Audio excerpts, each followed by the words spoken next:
बिस्मिल्लाहिर्रहमानिर्रहीम अस्सलामु अलैकुम रहमतुल्लाह। आसिफ अली जरदारी के ख़िलाफ़ जो इस वक्त साजिशें की जा रही हैं, उसके अंदर जो आसिफ अली जरदारी के ख़िलाफ़ घेरा तंग किया जा रहा है और उसे हटाने की पूरी एक प्लानिंग हो चुकी है। आसिफ अली जरदारी उसका जो मेन किरदार या मेन जो उसका सरगना जिसको समझता पूरी साजिश का, पूरी प्लानिंग का, आसिफ अली जरदारी शहबाज शरीफ को समझता है कि शहबाज शरीफ वो आदमी है जिसने असल में धोखा किया और इस धोखे की वजह से, इस साजिश की वजह से आसिफ अली जरदारी को हटाया जा रहा है। अब रिएक्शन तो आना है, ये एक फितरी बात है कि रिएक्शन आएगा, रद्द-ए-अमल आएगा। तो बड़ा दो टोक अंदाज में कैटेगोरिकली पहली बार जो पैगाम है वो मुलाकात के अंदर भी और वैसे भी पार्टी के लेवल के ज़रिए से भी पैगाम मौजूदा गवर्नमेंट को, शहबाज शरीफ को भिजवा दिया गया। उनको बता दिया गया आसिफ अली जरदारी को कन्विंस करने के लिए, कायल करने के लिए, या तो आप इस्तीफ़ा दे दें या फिर आप 28वीं तरमीम के ऊपर दस्तखत कर दें। अब ये 1-to-1 मुलाकात हुई। आसिफ जरदारी ने शहबाज शरीफ के सामने मामला रखा कि मैं पागल हूँ, मैं क्या बेवकूफ़ हूँ कि अपनी ही मौत के ऊपर मैं दस्तखत कर दूँ। यानी कि 28वीं तरमीम, 28वीं तरमीम असल में सियासी मौत के ऊपर दस्तखत करना, सियासी मौत का परवाना जारी करने के मुतरादिफ है। अगर आसिफ अली जरदारी उसके ऊपर दस्तखत कर देता 28वीं तरमीम के ऊपर, तो आसिफ जरदारी के पल्ले क्या बचेगा? सिंध गवर्नमेंट ऑलरेडी उसके ख़िलाफ़ साजिशें शुरू हो चुकी हैं, बड़ी परेशान है। वहाँ पर आजकल आप देख रहे हैं कि किस तरीके से सोशल मीडिया के ऊपर और डिजिटल मीडिया के ऊपर और मेन स्ट्रीम मीडिया के ऊपर पिंकी नाम की खातून का आजकल बड़ा चर्चा है। ये भी सिंध गवर्नमेंट के ऊपर असल में एक हमला किया गया है। आप इसको समझें, ये कोई एक कैरेक्टर नहीं है। वैसे तो पाकिस्तान के अंदर करप्शन, लूट मार, जग माफिया और पता नहीं कौन कौन सा माफिया यहाँ पर मौजूद है। लैंड माफिया, टैक्स चोर माफिया, मैंडेट चोर माफिया, पता नहीं कौन कौन सा माफिया मौजूद है। कभी किसी के ख़िलाफ़ कार्रवाई हुई? अभी कुछ अर्सा पहले मोहसिन नकवी की जानिब से इंकशाफ किया गया कि पाकिस्तान से $100 अरब निकाल लिया गया और लोगों ने मनी लॉन्ड्रिंग करके, लोगों ने यहाँ से पैसा चोरी करके, लोगों ने यहाँ पर हवाला हुंडी करके ये पैसा निकाला। तो क्या उनको पकड़ा गया? उनको गिरफ़्तार किया गया? उनको अरेस्ट किया गया? नहीं किया गया। वजह यह है कि यहाँ पर सारे मिले हुए, और जब भी इस तरह का कोई पिंकी जैसा कैरेक्टर सामने आता है तो ये प्लानिंग के तहत हुकूमतों के ऊपर प्रेशर डालने के लिए, पार्टियों के ऊपर प्रेशर डालने के लिए, क्योंकि इनके पीछे हुकूमती सरबराहान ही या पार्टी के अहदेदार और उनके सरबराहान ही शामिल होते हैं। उनकी बदौलत, उनकी वजह से ही ये पूरा सिस्टम चलता, निज़ाम चलता है। तो पिंकी को तो पकड़ लेंगे, गिरफ़्तार कर लेंगे, लेकिन जो पूरा नेटवर्क है, पूरा जो इस वक्त एक बड़ा नेटवर्क है, उसको नहीं पकड़ा जाएगा, ना तोड़ा जाएगा, ना उस तक पहुंचा जाएगा। तो अब आसिफ अली जरदारी के ऊपर प्रेशर जो है, ना सिर्फ केसेस की वजह से, केसेस, करप्शन केसेस उनकी भरमार, बल्कि ये प्रोपेगेंडा टूल इस्तेमाल किया जाएगा।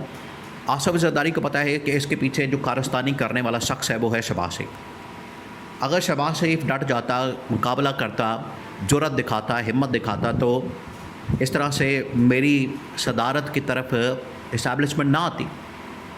क्योंकि जो 1-to-1 मुलाकात हुई 2 से 3 दिन पहले, उस मुलाकात के अंदर शहबाज शरीफ ने आसिफ जरदारी को मशवरा दिया कि तुम इस्तीफ़ा दे दो या फिर 28वीं तरमीम के ऊपर दस्तखत कर दो। आसिफ जरदारी ने इनकार कर दिया। उसी दिन ही आसिफ जरदारी ने शहबाज शरीफ को पैगाम दिया कि मैं अब तुमसे इंतकाम लूँगा। मैंने तुम्हें ला के यहाँ पर बैठाया, वज़ीर-ए-आज़म बनाया, हुकूमत दिलवाई, तुम्हें सपोर्ट किया, तुम्हें हिमायत की और हर तरह से वोट दिया, सपोर्ट किया, लेकिन आज तुम ही मेरे ख़िलाफ़ खड़े हो और मुझे इस्तीफ़ा देने की और 28वीं तरमीम के ऊपर दस्तखत करने की बात करते हैं। आसिफ जरदारी ने इसके ऊपर बहुत ही गुस्से का इज़हार किया और ये जो मुलाकात हुई है, इस मुलाकात के अंदर बड़ी गर्मा गर्मी इस मुलाकात के अंदर बड़ी बहस हुई है, तकरार हुई है। इस मुलाकात के अंदर एक झगड़ा और लड़ाई हुई है और एक दूसरे के ऊपर हमला किया गया है और ये एक प्लेजेंट नोट के ऊपर मुलाकात ख़त्म नहीं हुई। यहाँ पर शहबाज शरीफ की जानब से हमला किया गया आसिफ जरदारी के ऊपर। वहीं पर आसिफ जरदारी ने दो टोक अंदाज में कैटेगोरिकली फ़ेस टू फेस बैठ कर ये बात कर दी है कि शहबाज शरीफ मैं तुमसे इंतकाम लूँगा।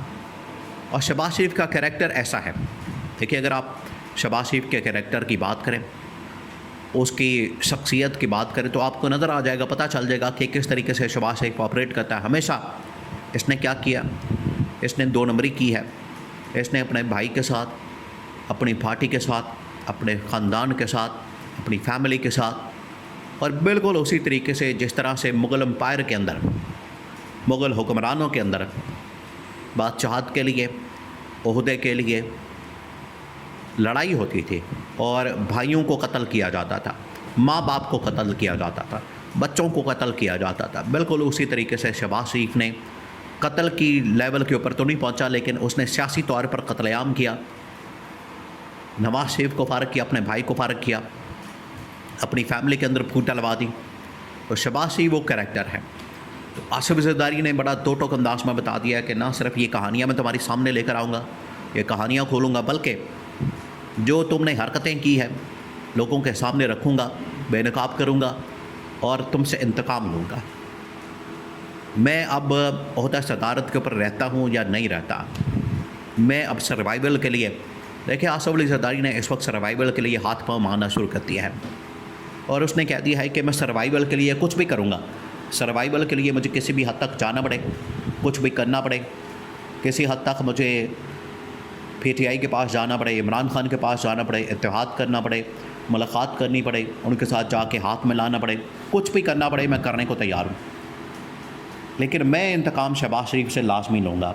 शहबाज शरीफ को अब मैं नहीं छोड़ूँगा और इसकी गवर्नमेंट का खात्मा, इसकी वजारत उस्मा का खात्मा, इस गवर्नमेंट से इत्तेहाद से अलग होने का मामला, इस्तीफ़े देने का फ़ैसला, PTI के साथ मिलकर, MKM के साथ मिलकर इस गवर्नमेंट के ऊपर धावा बोलना और एहतजाज करना, धरना करना, लॉन्ग मार्च करना, ये तमाम चीज़ें मैं करूँगा क्योंकि मैंने शहबाज शरीफ से इंतकाम लेना। ये जो इंतकाम की आग है इस वक्त जरदारी ख़ानदान के अंदर भड़क उठी है और ये जो इंतकाम की आग है उसकी वजह से इनके दरमियान अब इख्तलाफात, एक दूसरे के ऊपर तहफ़्फ़ुज़ात, लड़ाई और झगड़े खुलकर सामने आ गए हैं और हालात बिगड़ गए हैं, मामलात बिगड़ गए हैं और सूरत हाल ये बन गई है कि अब दोनों में से एक जाएगा या फिर दोनों ही जाएंगे और ये अब रिप्लेसमेंट निज़ाम के अंदर तब्दीली नागुज़ीर हो चुकी है।